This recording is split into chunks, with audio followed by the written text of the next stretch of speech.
China is very happy with the turmoil in Ladakh.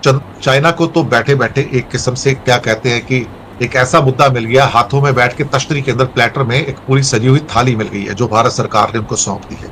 Modi ji हमेशा ऐसा काम करते हैं जिसके द्वारा चाइना बहुत खुश होता है।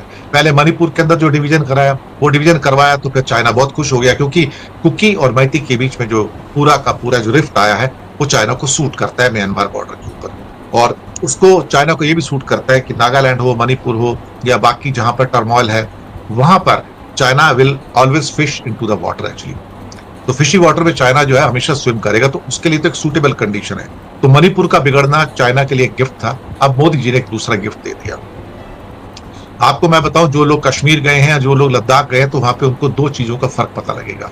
एक फर्क ये होता है साहब वहां पर कि लद्दाख अपना कश्मीर के अंदर बारामूला हो, श्रीनगर हो, गुलमर्ग हो, पहलगाम हो, सोनमर्ग हो या बीच के हाईवेज हो या जम्मू हाईवे हो, आपको वैली के अंदर जगह जगह हर 10 कदम के ऊपर एक आपको पैरामिलिट्री फोर्सेस का, आर्मी का जवान खड़ा मिलेगा जिसके हाथ में एक स्टेन गन, मशीन गन होगी साहब। उनके चेहरे टेंस होते हैं, उन्होंने अपना हेलमेट लगाए होते हैं, ऊपर से वो भी लोहे वाले हेलमेट होते हैं उनके सिर के ऊपर, अपनी जान बचाने के लिए होते हैं, और 10-10 कदम पे खड़े हैं। ये हालात है, ये हालात लद्दाख में कभी नहीं थे, लेह में कभी नहीं थे। वहां जो भी जवानों की जो पोस्ट होती थी वो बड़े खुश रहते थे, क्योंकि वहां पे वो बिल्कुल बिंदास होकर घूमते थे। इतनी सुरक्षित जगह दुनिया में आपको कहीं नहीं मिलेगी, इतना पीसफुल आपको इलाका कहीं नहीं मिलेगा।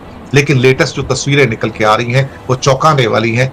हमारे जवानों के चेहरे के ऊपर इस टाइम चिंता की रेखाएं हैं और जगह जगह कटीले तार बिछाए जा रहे हैं। इवन जो 4 लोगों की जो मौत हुई, जिसमें 2 लोग बिल्कुल जवान लड़के थे 24-25 साल के, जिनको वहां पर अंतिम संस्कार किया गया, एक आदमी को वहां नहीं जाने दिया गया, मीडिया को नहीं जाने दिया गया, लेह के जो कुछ प्रमुख नागरिक थे वो वहां जाना चाहते उनको रोक दिया गया। अब लद्दाख को बंदूक की नोक पर राज किया जा रहा है, और अब 2 लोगों का अंतिम संस्कार एक दिन पहले कल करवाया गया और 2 लोगों का अंतिम संस्कार आज या कल में करवाया जाएगा। किसी को अटेंड नहीं करने दिया जाएगा सिवाय उनके परिवार वालों के, और वहां पर कोई और व्यक्ति, गांव वाले भी नहीं आ पाएंगे। सब उनके चारों ओर घेरा बना के पुलिस वाले खड़े कि कोई आके, कोई मीडिया वाला भी नहीं, किसी को उन क्या कहते हैं कि अपने मोबाइल से तस्वीरें लेने की भी इजाजत नहीं है। तो अब एक किस्म से लद्दाख को जगह जगह कटीले तार आपको मिलेंगे वहां पर, और पुलिस वाले अब बिल्कुल टेंस मुद्रा में, ऐसा लगता है कि जैसे वो पहलगाम या गुलमर्ग या श्रीनगर के अंदर बिल्कुल हाथों बंदूक लेके खड़े हैं, वो स्थितियां अब लेह में हो गई हैं। मोदी जी को ये सब करके खुशी तो मिली होगी, क्योंकि अल्टीमेटली चाइना को बैठे बैठे तश्तरी में सजा कर लद्दाख दे दिया गया। अब चाइना से मैसेज भी आ रहे होंगे, जरूर मैसेज आ रहे होंगे, व्हाट्सएप के ऊपर मैसेज आ रहे होंगे, सोशल मीडिया पे मैसेज आ रहे होंगे, और तिब्बत वाले जो बुद्धिस्ट हैं, जो कि चाइना के जो हुए किस्म से, वो उनको अपना वहां पर अपनी सॉलिडारिटी शो कर रहे होंगे कि आप इनसे लड़ो, हम आपके साथ में, ये आपके अधिकारों को ले रहे हैं। तो इस किस्म की बातें होती हैं। ऊपर से पाकिस्तान से भी मैसेज आ रहे होंगे, जो पीओके का है, गिलगिट बाल्टिस्तान का, हमें अपने पैरों पे कुल्हाड़ी मारने का शौक है या कुल्हाड़ी पे जाके पैर मारने का शौक है। मोदी ने वही किया है।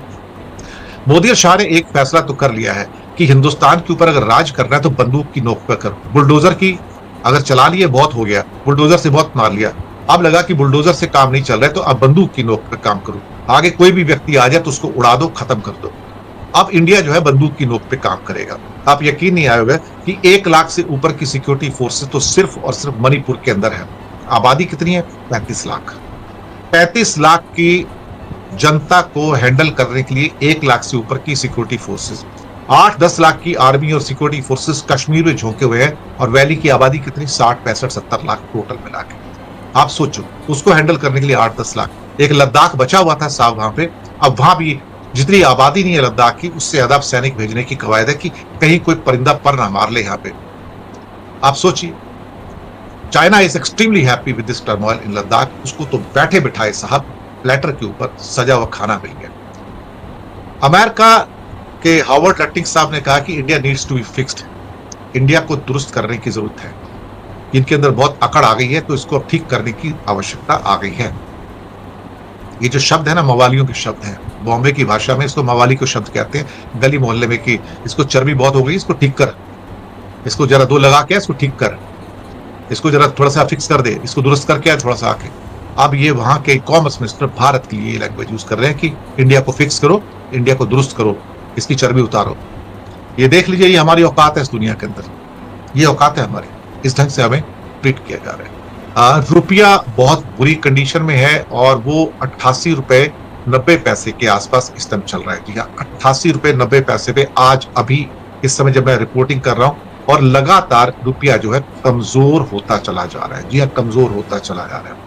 ये ऑल टाइम लोएस्ट मार्क जो है वो रुपए ने छुआ है, ₹88.90। और मार्केट के अंदर जो कमजोरी है वो भी अब बढ़ती चली जा रही है। सुबह एक टाइम था कि जब सेंसेक्स जो था 450 पॉइंट तक ऊपर हो गया था, लेकिन अब धीरे धीरे जैसे जैसे दिन ढलता गया, ये एक कमजोरी उसमें आती गई। और कमजोरी का मतलब बिल्कुल यही था कि भाई, हमारी जो अर्थव्यवस्था है जैसी आपको दिखाई दे रही है वो उतनी मजबूत नहीं है, और फॉरेन इंस्टीट्यूशनल इन्वेस्टर्स जो हैं वो एक एक करके उसको छोड़ते चले जा रहे हैं। साथ में सोने ने एक नया रिकॉर्ड बना दिया, 1,16,000 रुपए पर 10 ग्राम पे, और पिछले साल के मुकाबले 50% का राइज है ये। 70,000 रुपए 10 ग्राम का सोना होता था, अब बढ़कर 1,16,000 रुपए आ गया है। बल्कि ये तो 50% क्यों, इसे तो कहा जाए कि इस समय करीब 60-70% का जंप आ गया है इसके ऊपर देखा जाए तो। अगर 1,40,000 रुपए आ गया तो दुगना हो जाएगा बिल्कुल ये पूरा का पूरा। और चांदी 1,45,000 के ऊपर आ गई है, तो ये बहुत कष्टकारी जो समय उनके लिए चल रहा है।